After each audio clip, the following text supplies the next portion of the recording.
Hello, welcome to another class, another PowerPoint. This is for experimental films. This that we will be talking about this week, along with if you're in one of my other classes, we'll be discussing experimental along with other films as well. Experimental. This will be a short one, but because it's there's not a whole lot to cover with experimental films. But let's go ahead and get into it. So, experimental film. What is experimental film? Maybe you can try and ask that yourself. Write down what do you think it is in class. What does the book talk about as experimental film? Well, experimental film is kind of very much in the word of the word that we're looking at. It's experimental. It's films are usually about unfamiliar, unorthodox, or obscure subject matter, and ordinarily made by independent or even underground filmmakers, not studios. Often the innovative techniques that call attention to a question and even challenge their own artifice. The idea being the artifice is like in filmmaking. It Experimental films really kind of came from people really just experimenting with a camera, more or less. The camera itself is just basically, they're going to see what they can do with the camera. How does the lighting look? What can we do with lenses, etc. Sometimes even some of the things that people do with an experimental film will sometimes be figured out like, hey, that looked good, and so they would use it in the film, in a real film, or I would say a narrative film rather. I've even seen some of these experimental techniques. Like, for instance, if you ever watch the film Minority Report by Steven Spielberg, the beginning of the film kind of features something that seems like an experimental film. And then I'm pretty sure I saw the original short experimental film where they kind of took some influence. Or if you've seen the film The Ring, the film that's the video, that's the cursed video, basically. If you've seen any Salvador Dali films, experimental films, you'll definitely see some influence from that too. So yeah, experimental films can sometimes inspire some filmmakers. But for the most part, an experimental film is challenging storytelling techniques, challenging how a film is told with a camera, or how the camera is viewing it, etc. There are 6 qualities of experimental film from the book Naming and Defining Avant-Garde and Experimental Film by Fred Camper. And so these are his 6 qualities. And these are the ones you might want to remember, especially for a test. So 1, it is created by one person or occasionally a small group collectively. That's the main aspect of it. They work on a minuscule budget, most often provided out of the filmmaker's own pocket or through small grants, and is made out of personal passion and in the belief that public success and profit is very unlikely. That's one thing to note about experimental films. If you're hoping to become a millionaire experimental filmmaker, that's just not the case. Experimental films are basically art for the most part. It's just a lot of times a form of expression. There is no money being made from experimental films. I'll say that for the most part, and because I'm going to give you one case where there is a more kind of a bigger budget example of experimental film where he does make some money, though he's not concerned with it. And I'll give you that example in a few slides later. But for the most part, the most money experimental filmmakers tend to make is from maybe getting a grant to make the film itself. But yeah, one of the 6 qualities of experimental films is it is created by one person or occasionally a small group of collectively. 2, it refrains from the production line model by which the various functions of filmmaker are divided among different individuals and groups.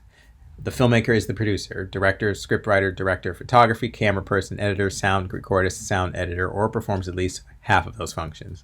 Usually that's what you're going to find that the case, instead of there being like we talked about in film history, how there was a studio model and they hired different people, etc. Filmmaker, in this case, experimental film, is very independent, and they're likely to be the director, scriptwriter, director of photography, etc. Fun note, though, did you know that, what's the name? I'm blanking on his name. No, Steven Soderbergh is a filmmaker who a lot of times in some of his films, he will be the scriptwriter, director, and cinematographer and editor, and he'll go under pseudonyms. So sometimes you can find that even in the narrative realm as well. 3, It does not try to offer a linear story that unfolds in the theatrical space of a mainstream narrative. So you'll see that often in experimental films. 4, it makes conscious use of the materials of cinema in a way that calls attention to the medium. So when we go over French New Wave, you'll see that French New Wave, in a sense, is very much has experimental qualities, especially in the fact that it tends to do very much that. It tends to call attention to the medium. The idea being that it calling attention to the fact that you're watching a film. They will sometimes experimental films will allow certain mess ups with the film where you actually see the maybe the watermark, or you might see the film mess up, or even a character will look directly into the camera, or maybe the sound won't be perfect. Things that basically draw attention to the fact that you're watching a film. Yeah, and we discuss why they do that in French New Wave, but in particularly experimental film will do that too. 5, it has an oppositional relationship to both the stylistic characteristics of mass media and the value systems of mainstream culture. So some of the reasons even they will bring attention to the film is because to the medium is because they wanted to oppose the what you tend to see in mass media. You know, they want to kind of do the opposite of what you tend to see. Oftentimes, this tends to be a non-aesthetic looking film. This is why I personally don't like experimental films, because they tend to be ugly. And again, I'll give there's an exception, and I'll show you an example from that in one of the slides later. But a lot of times, experimental films will try to not do mass media, because a lot of mass media films that we tend to see are trying to make things look good. Good reason for that is just because we tend to enjoy art that looks good, but I guess a lot of experimental filmmakers will try to do the opposite, and the only way to do the opposite is by making it look bad. That's what you tend to see in experimental films. 6, the 6 qualities of experimental film in this case is this is the 6th one. It doesn't offer a clear message. More than mainstream films, it is a work that requires the active participation of the viewer. So there might be a message in the film, and like we talked about in the first week, there are messages in films that usually experimental films will have a form of a message, but it might be less clear than even in a narrative film. And a lot of times it requires, as it says, the active participation of the viewer. And even some artists will like to try and say that it can be anybody, any idea, whatever you think it is, which my personal feeling is that's lazy filmmaking if you don't actually have a message. And it runs the risk of, if you didn't decide to make a message, your message is going to come across either way, a message that you maybe did not intend. So, but yeah, they're in films, and one of the 6 qualities is it does not offer a clear message. Here's an example very much of an experimental film. We'll only watch part of it, but just to give you a little sense of it, it is a silent experimental film.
So I'll go ahead and stop it there. Again, you might want to watch the whole thing. It's only about 14 minutes, but it's yeah, it's a curious looking experimental film. It looks like notice it repeated certain images. We seem to have gone in a circle. It almost seems like it's from a dream in it, and it's a little hard to say what it means. But yeah, here's a question to think about. What do you interpret from the events presented in the film? What emotions or ideas did the film evoke from you? And we can discuss that in class or on if it's for the online in the discussion area. So I want you to watch this clip. I'm not able to show it because I want to put this on YouTube, and this clip for some reason gets it blocked. But it's blocked because of 20th Century Fox. But I'd like you to watch this clip on the PowerPoint that I provided. Watch this clip of Tree of Life, and this is definitely I would say a film that is experimental in nature. But this is one of the exceptions I was talking about earlier as far as a feature length, kind of a big budget, you might say, biggish but budget film that actually is a experimental film. There is technically a story in it. You can see it, but it's definitely not linear. And it covers the story though, basically about this boy and it kind of shows a little bit of his boyhood, and it has to do with the fact that he finds out that his brother, featured here, who actually died in Vietnam later in the film when he was older. We don't see that part, and we see the man version of this boy later, kind of dealing with that. But it's sort of about that family and about their dynamic when they were children. But it's definitely more experimental. This film shows like the beginning of the world and stuff like that, and it's a very interesting film and beautifully shot by Terrence Malick film. So go ahead and watch the clip, and then go ahead and answer some questions, like as you did with answer this question as you did with the previous experimental film that I showed you, the short one. And yeah, what do you interpret from the events presented on the film? What emotions or ideas did the film evoke from you, or the clip from Tree of Life? But yeah, it's again a film I highly recommend watching. We actually might watch it for this class anyway. But it's The Tree of Life, and it's, I would say, probably this director Terrence Malick is one of the most interesting, I think, experimental filmmakers I've seen, and you do have to go into his films though ready to kind of like, not like you're watching a regular film, but ready like you're watching a piece of art in a sense, even though a lot of his films do have a narrative quality. But yeah, go ahead and please watch the clip and answer these questions. At least write down notes because we'll discuss them in class of how you interpreted what you saw in that clip. And yeah, and so that's mostly what experimental film. It's not too much to cover. Experimental film is as I discussed, it tends to have the 6 qualities mentioned, and it also tends to be very much non-linear. It can almost be anything really, to be honest. Experimental. Most of the time though, you'll see sometimes some narrative films will have experimental scenes where they do something strange with the camera, or maybe if you might say the film Memento, where the film is literally showing it going backwards in time so that you can figure out what happened from the beginning of the story, and it actually goes to where the beginning of the story is actually the end of the movie. That the film itself is a narrative film, but it is done in an experimental way. So you'll see this sometimes in films, in narrative films. But a fully experimental film can almost be anything, but it tends to not have a linear story. And most experimental films will be short films. However, again, like I said, Tree of Life and Terrence Malick films in general tend to be very are one of the few narrative films, he tends to do narrative films, but they're very much done in a very experimental way, and it takes patience to watch his films, but they're very beautiful films, and a lot of times they're very emotionally satisfying. But you cannot go into a film like this expecting to see a Marvel movie type of thing, or expecting even to see a regular drama film. You have to kind of go into expecting to see art, and then having a kind of realization of the emotions that he's trying to portray, and then getting an understanding of the story once the film is done. But yeah, his films are definitely kind of a bit of art, and he's probably the only mainstream filmmaker I can think of who is he's not really mainstream though, but the most mainstream experimental filmmaker. And I highly recommend watching his films. His films are really they're on Criterion Collection. They're definitely considered one of cinematic masterpieces. But yeah, that's it for right now for experimental films, and we'll go ahead and move on to the next to the next subjects. Thank you.